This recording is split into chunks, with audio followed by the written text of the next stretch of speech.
Un professeur blanc fit soudain une découverte inattendue. Le nouveau concierge noir de son laboratoire lisait en secret ses manuels de médecine. Voyant à quel point l'homme était concentré, le professeur eut une idée. Il décida de tester cet élève assidu. Il désigna un instrument à proximité et demanda ce que c'était. À sa grande surprise, le concierge répondit sans hésiter. Van Sychnil, manomètre à gaz, monsieur le docteur. Le professeur n'en croyait pas ses yeux. La réponse était parfaitement correcte. Ensuite, il demanda à voir les mains du concierge. Après un court instant d'observation, le professeur fut stupéfait. Il lui tendit une pince et lui demanda de prendre un tube à essai. Thomas le fit avec aisance. Le professeur augmenta alors la difficulté. Il lui demanda d'utiliser sa main gauche. Mais Thomas réussit la tâche tout aussi facilement. Il prit même un bouchon et scella la bouteille d'un tour de main. Ses mouvements habiles émerveillèrent le professeur. Même les étudiants du professeur n'étaient pas aussi compétents. Le lendemain, Thomas fut promu assistant de laboratoire. Mais lorsque sa femme apprit la nouvelle, aucune joie ne se lut sur son visage. Le titre paraissait prestigieux, mais le salaire n'était que de $12 par semaine, soit un tiers de ce qu'il gagnait comme menuisier. Pourtant, Thomas voyait le potentiel à long terme que ce poste pouvait offrir. Chérie, c'est un travail important, une vraie opportunité, et j'aime ce que je fais. Thomas n'avait pas postulé à ce poste par hasard. Depuis l'enfance, il rêvait de médecine. Après le lycée, il travailla 7 ans comme menuisier, économisant pour pouvoir entrer à la faculté de médecine.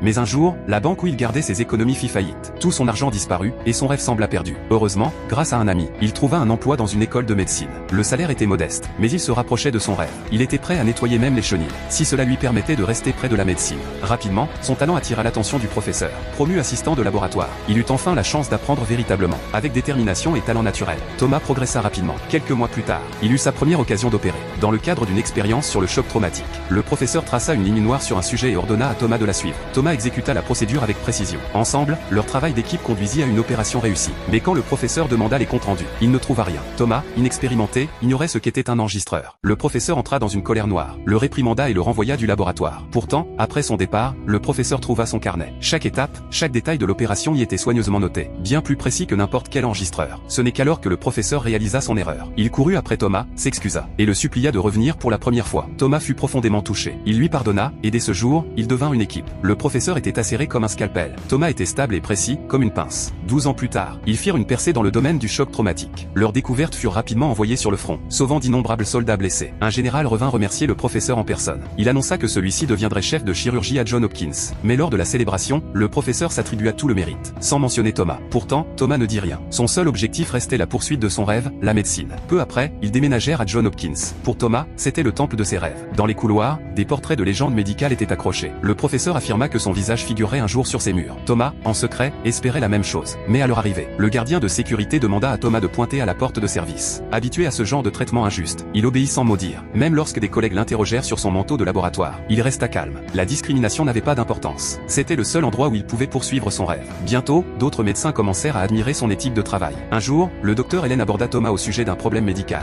Le syndrome du bébé bleu. Il résultait de malformations cardiaques congénitales, réduisant le flux sanguin vers les poumons. Le visage et le corps du bébé devenaient bleu-violet. À l'époque, cette affection était considérée comme incurable. Le docteur Hélène demanda au professeur de résoudre le problème. Il accepta, bien qu'il n'eût aucun plan précis. Les cœurs des nourrissons étaient si petits qu'il fallait d'abord reproduire la condition sur des sujets expérimentaux, puis chercher une solution. Mais les vaisseaux sanguins étaient minuscules, de quelques millimètres seulement, rendant la plupart des instruments chirurgicaux inutilisables. Le professeur demanda alors à Thomas d'utiliser ses compétences de menuisier. Il fallait fabriquer une minuscule pince et un respirateur adapté. Ce qu'il ignorait, c'est que Thomas n'avait pas une minute à perdre. Chaque soir après le travail, il faisait 2 heures supplémentaires comme réparateur pour subvenir aux besoins de sa famille. 3 mois passèrent, et Thomas n'avait toujours pas construit la machine ni reproduit la condition. Les collègues pressèrent le professeur d'abandonner, l'avertissant qu'il n'existait aucun précédent en chirurgie cardiaque, et qu'un échec ruinerait sa réputation. Mais le professeur répondit, là où vous voyez des risques, je vois des opportunités. Pour ne pas décevoir, Thomas réduisit son sommeil à 3 heures par nuit. Finalement, il parvint à transformer une vieille machine en respirateur fonctionnel. Le professeur sourit pour la première fois depuis des mois. Le lendemain matin, Thomas commença l'expérience. À ce moment-là, un médecin nommé Rommel vint visiter. Il remarqua le respirateur étrange et les minuscules pinces dans les mains de Thomas. Quand il le vit opérer, les yeux fermés, sa curiosité se changea en stupéfaction. Thomas répondit calmement, ce n'est qu'un entraînement. Pour la première fois, il reçut un respect réel pour son habileté. Mais tout le monde ne le respectait pas. Un jour, à la cafétéria, un réparateur se moqua de lui. Tu portes un manteau de laboratoire, mais tu restes un ouvrier de 3e classe. Et mon salaire est $3 supérieur au tien. Ces mots frappèrent Thomas comme une gifle. Il se rendit directement au service du personnel pour vérifier. La vérité le stupéfia, son titre n'était pas technicien de laboratoire, mais officiellement concierge de 3e classe, avec un salaire de seulement $16 par semaine. C'était une discrimination manifeste. Il ne pouvait plus contenir sa colère. Un jour, alors qu'il travaillait, le professeur plaisanta. Si tu tues ce chien, je te le déduirai de ton salaire. Ce fut la goutte d'eau. Thomas arrêta ce qu'il faisait, retira sa blouse et sortit. Le professeur le supplia de rester, l'invitant à ignorer l'argent et à se concentrer sur la valeur du travail. Mais Thomas avait une famille à nourrir.